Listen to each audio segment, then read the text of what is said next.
Assalamualaikum warahmatullahi wabarakatuh. Hello everyone, my name Dia Rahmadani dari kelas N1D dengan NIM 253140701112. Dalam satu semester saya mempelajari mata kuliah pengembangan diri dan personal branding ini. Banyak sekali hal penting yang saya pelajari, seperti lebih mengenal diri sendiri, lebih mengenal potensi yang saya miliki, dan membangun citra positif di platform digital. Dan saya juga mempelajari tentang networking, membangun relasi yang lebih luas untuk karir saya ke depan.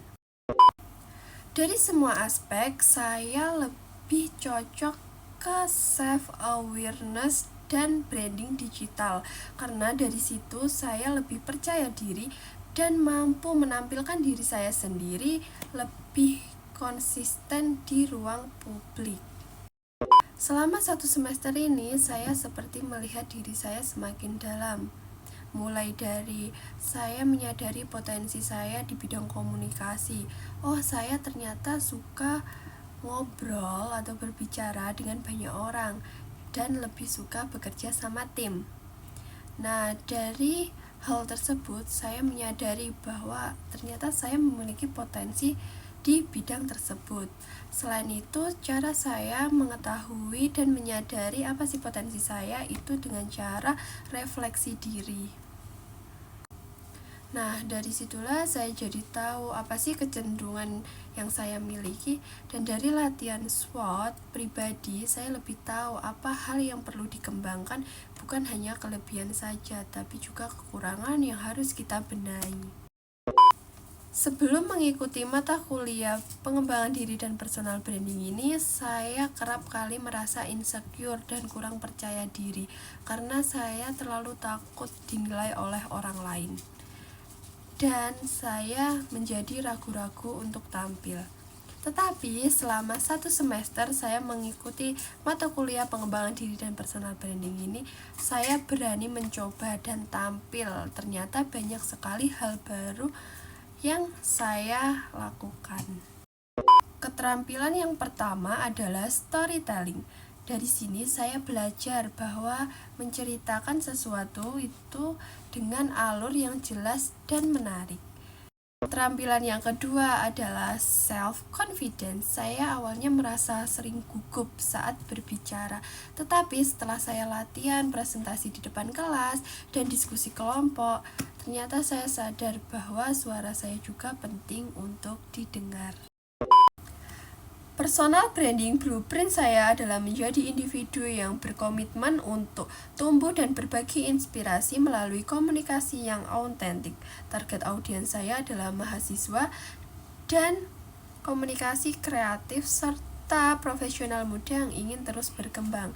Nah, saya membagikan konten ini ada di beberapa platform seperti Instagram, TikTok maupun LinkedIn. Karena dari 3 platform tersebut kan banyak sekali audiensnya dan itu juga berbeda. Jadi, menurut saya itu adalah suatu tantangan untuk saya bisa beradaptasi dengan berbagai audiens. Setelah itu, strategi yang saya jaga untuk reputasi dan konsistensinya adalah dengan cara membuat konten yang relevan secara rutin, berinteraksi aktif dengan audiens, serta selalu memegang nilai kejujuran dan tanggung jawab dalam setiap aktivitas digital saya. Dulu saya sering sekali merasa tidak cukup baik karena saya mudah merasa cemas, tidak percaya diri, atau bahkan apabila saya mempunyai pendapat, saya memilih untuk diam. Tetapi saat saya mengikuti mata kuliah pengembangan diri dan personal branding ini, saya belajar bahwa itu semua itu bisa kok diatasi dengan cara kita melihat nih, apa sih kekurangan dan kelebihan dari kita.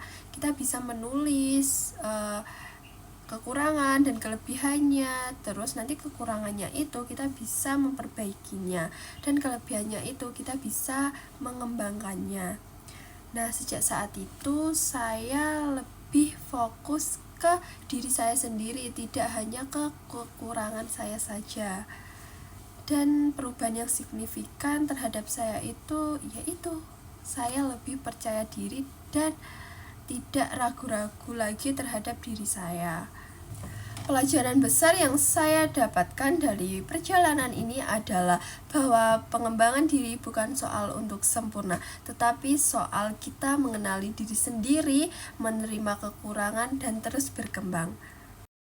Dalam 6-12 bulan ke depan, saya berkomitmen untuk terus membangun personal branding saya di media sosial, memperluas networking, dan mengasah keterampilan komunikasi saya melalui ikut berkolaborasi dan berdiskusi di manapun dan kapanpun. Pesan untuk diri saya, semoga selalu jujur dengan diri sendiri dan tidak pernah merasa tidak didengar lagi. Sekian dan terima kasih telah mendengarkan kisah saya. Wassalamualaikum warahmatullahi wabarakatuh.